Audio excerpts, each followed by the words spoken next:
더불어민주당의 지방선거 공약집 발간식을 진행하겠습니다. 공약집의 제목과 슬로건은 나라다운 나라, 든든한 지방정부, 성장, 변화, 공정, 평화의 나라입니다. 오늘 발간식에 앞서 5월 14일에 6.13 지방선거 5대 핵심 약속 발표 기자회견을 진행한 바 있고, 오늘은 드디어 지방선거 공약집 발간식을 진행하게 되었습니다. 추미애 당 대표님과 홍영표 원내대표 및 지도부께서는 언론인들을 위해 지방선거 공약집을 들고 포즈를 취해 주시기 바랍니다. 아니, 그 정책위 의장이 전달식을 해야죠. 갖고 오세요. 저희가 다시 다시 일단 전달을. 아니, 저기서부터 걸어와야지. 처음 해보셔갖고.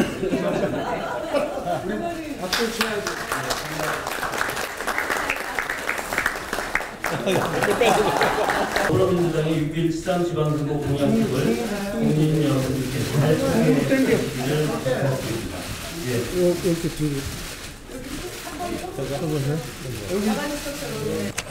오늘 더불어민주당의 지방선거 공약집인 나라다운 나라, 든든한 지방정부 다시 하겠습니다. 네, 오늘 더불어민주당의 지방선거 공약집인 나라다운 나라, 든든한 지방정부, 성장, 변화, 공정, 평화의 나라를 발간합니다. 공약집 발간에 앞서 지난주 공약의 기본 방향, 체계, 5대 핵심 약속, 10대 공약을 발표한 바가 있습니다. 공약집은 중앙공약이라고 할 수 있는 5대 핵심 약속, 4대 비전, 15개 정책 과제와 17개 광역 시도별 대표 공약 각 5개로 구성이 되어 있습니다. 현 시기 핵심적 시대 과제인 청년 실업, 미세먼지, 국민 생활 안전, 혁신 성장, 한반도 평화를 5대 핵심 약속으로 선정하고 종합 대책을 마련했습니다. 4대 비전은 더불어 잘 사는 나라, 내 삶이 나아지는 나라, 지역이 고르게 발전하는 나라, 평화로운 국민의 나라입니다. 그리고 4대 비전 실현을 위해 15개 정책 과제와 153개 세부 실천 과제를 제시하였습니다.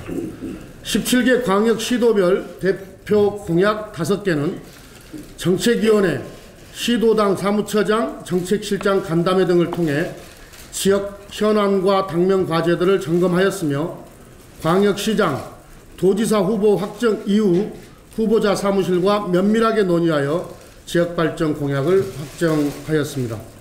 민주당 지방선거 공약의 큰 틀은 문재인 정부의 100대 국정과제를 토대로 내 삶이 바뀌는 변화와 혁신을 계속하기 위한 비전과 과제를 제시하는 데 있습니다.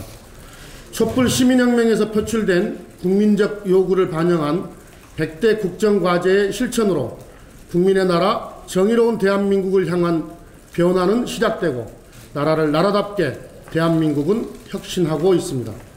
이러한 거대한 변화와 혁신을 지속하기 위해 지난 1년간의 국정운영 성과를 냉정히 평가하고 국정과제의 세부 실행 방안을 보다 구체화, 현실화한 추가 보완 과제를 마련했습니다.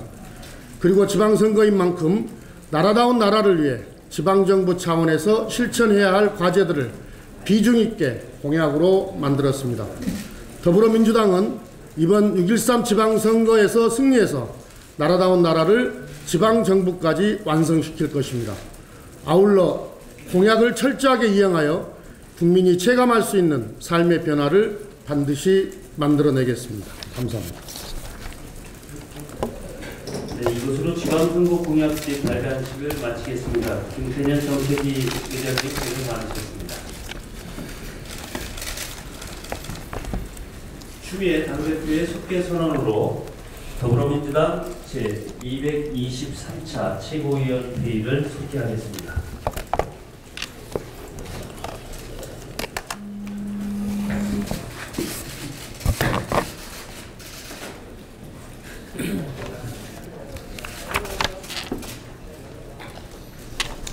네, 방금 전 대년 정책위 의장으로부터 우리 당의 6.13 지방선거 공약집을 전달받았습니다. 공약집은 나라다운 나라 든든한 지방정부를 만들겠다는 우리 당의 다짐이 담겨져 있습니다. 6.13 지방선거에서 출마하는 지방자치단체장과 지방의원 후보들이 우리 당의 공약집을 들고 국민 속으로 나아갈 것입니다. 더불어민주당은 공약집에 들어있는 국민과의 약속을 문재인 정부와 더불어민주당 지방정부와 함께 실현시켜 국민들의 삶이 더욱 행복해질 수 있도록 최선을 다하겠습니다. 문재인 대통령이 한미 정상회담을 위해 오늘 오후 북미길에 오릅니다. 이번 회담은 북한의 풍계리 핵실험장 폐쇄와 맞물려 북미 정상회담의 성공을 가늠하는 중요한 계기가 될 것입니다.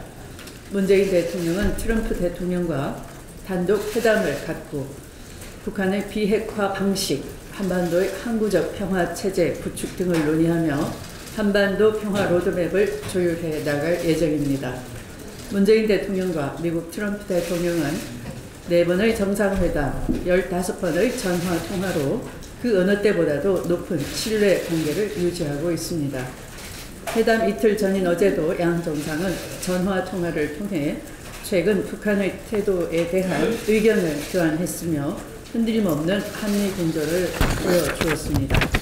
그동안 문재인 대통령은 전 세계가 놀란 리더십을 보이며 얽히고 설킨 한반도와 동북아 문제를 잘 헤쳐왔습니다. 평창 동계올림픽 이후 급물살을 탔던 대화 국면에서 남북, 미 간 흔쾌히 동의할 수 있는 접점을 찾는 것이 쉬운 일만은 아닐 것입니다.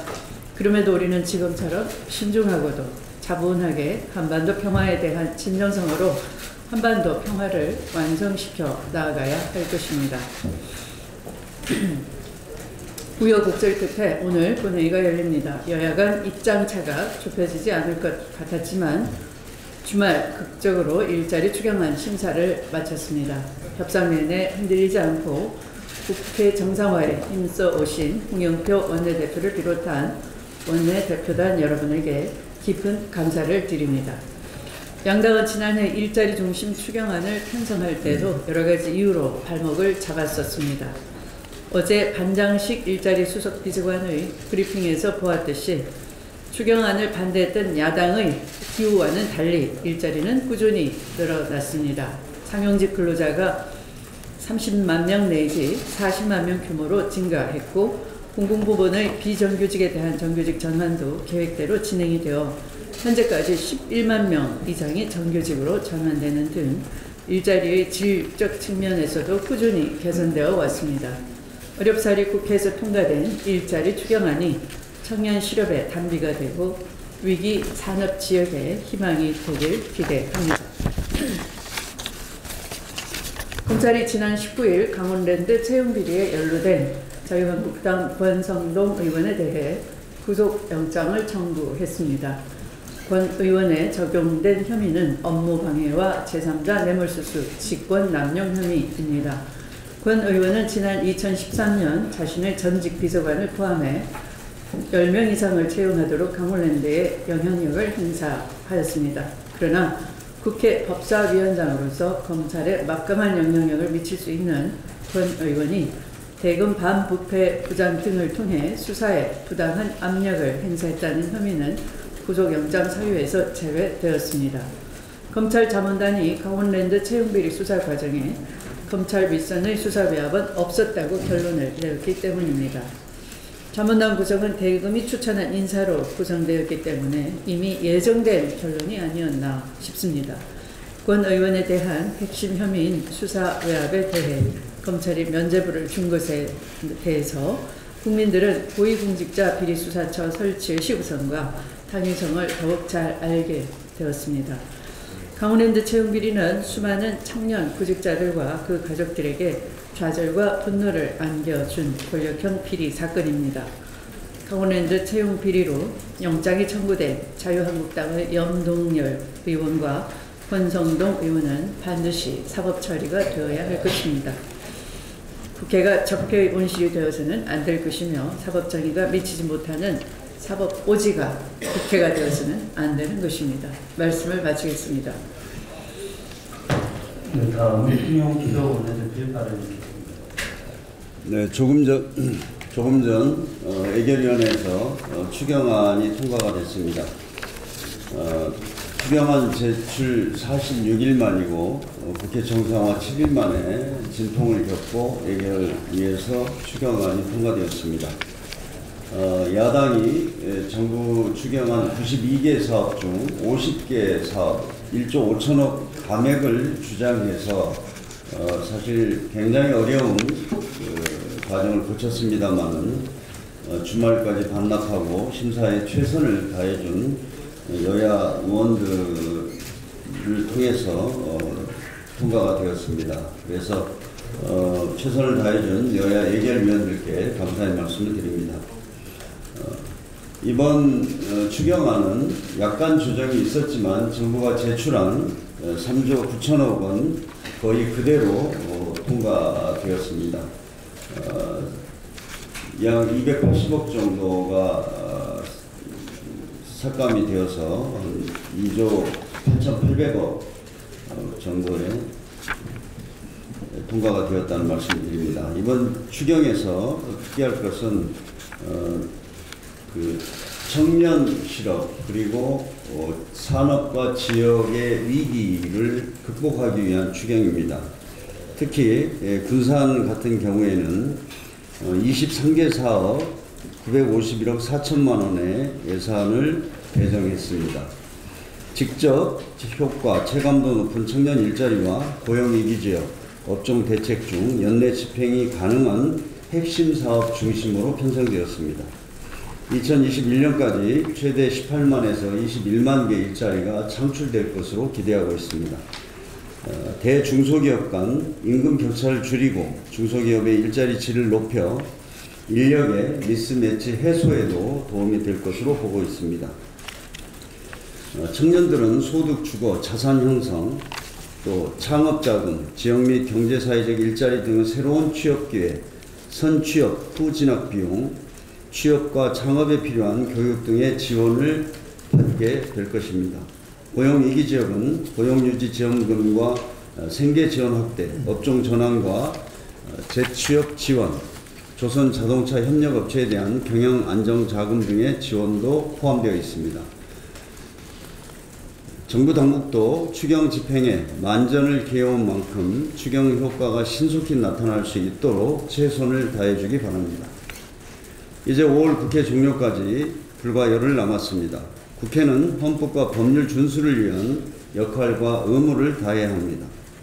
국회가 잘못된 관행을 반복하면서 헌법을 무시한다면 대의민주주의 위기로 이어질 수밖에 없습니다. 지난 3월 26일 문재인 대통령이 헌법이 부여한 개헌 발의 권한에 따라 헌법 개정안을 발의, 헌법 130조에서 정해진 의결 시한 60일이 바로 내일 모레인 24일입니다. 또한 29일은 국회의장단이 임기 만료되는 날로 만료 5일 전 새 의장단을 선출해야 하는 국회법 15조 2항에 따라 24일까지 의장단을 선출해야 합니다. 42일 만에 국회가 정상화되었는데 자칫하면 수장 없는 국회 공백 상태가 발생할 수밖에 없습니다. 따라서 24일은 헌법과 국회법에 의한 본회의 개최 의무일입니다. 국회의장은 헌법과 법률에 따라 당연히 본회의를 소집해서 개헌안을 의결해야 하고 의장선거를 실시해야 합니다. 그리고 국민투표법에 대해서 다시 한번 강조하겠습니다. 현 국민투표법은 2014년 7월 헌법재판소가 헌법 불합치 판결을 내렸습니다. 국민투표법을 개정하지 않는 것은 국민 참정권을 박탈할 뿐만 아니라 헌법적 권리의 침해입니다. 국민투표는 국가적 중대 사안에 대해 국민의 의사를 결정하는 것이고 개헌과 별개로 국민투표법 개정은 필수라고 할 수 있습니다. 6월 지방선거와 개헌 동시투표도 무산된 마당에 국민투표법은 더 이상 쟁점 사안이 아닙니다. 국회가 조속히 처리해야 한다고 생각합니다. 이번 주 풍계리 핵실험장 폐기 행사 진행 여부에 대해 전 세계 이목이 집중된 가운데 한미 정상회담이 열릴 계획입니다.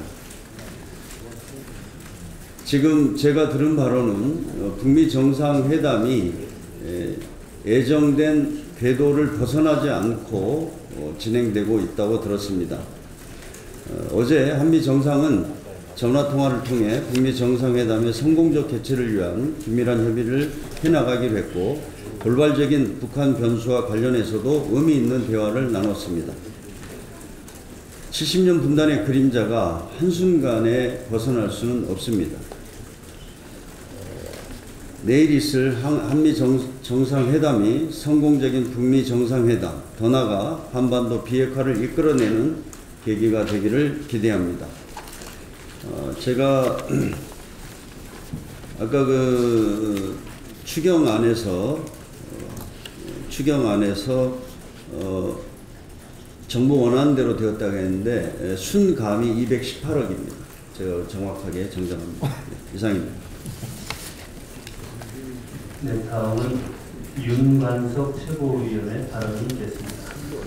예, 앞에서 홍영표 원내대표께서 말씀하셨습니다. 한번 강조하기 위해서 간단하게 말씀드리겠습니다. 입법기관인 국회가 헌법과 법률을 지키는 것은 당연한 의무입니다.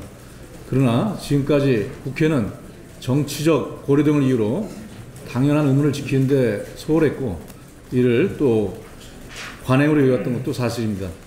이러한 국회의 모습에 국민들께서는 의무를 다하라고 명령하고 있습니다. 이런 취지에서 오는 5월 24일에 반드시 국회 본회의가 개최되어야 합니다. 국회법 15조에는 국회의장단 선거는 임기 만료인 5월 29일, 5일 전인 오는 24일에 치러져야 하며 또한 헌법 제131조에는 개헌안은 공고된 지 60일 이내에 의결하도록 하고 있어 오는 24일에 표결을 실시해야 합니다. 특히 개헌안은 강행 규정으로 교섭단체 간 합의사항이 아니므로 반드시 표결 처리되어야 하며 만약 그렇지 않으면 위헌 소지를 발생시킬 수 있습니다. 이에 여야 교섭단체는 입법기관으로서 국회의장단 구성 등 국회의 의무를 다할 수 있도록 본회의 개최를 신속히 합의하고 열어야 할 것입니다. 아울러 국민이 바라는 새로운 정치는 의무를 다하는 것에서부터 시작함을 우리 모두 되새겨야 할 것입니다. 이상입니다.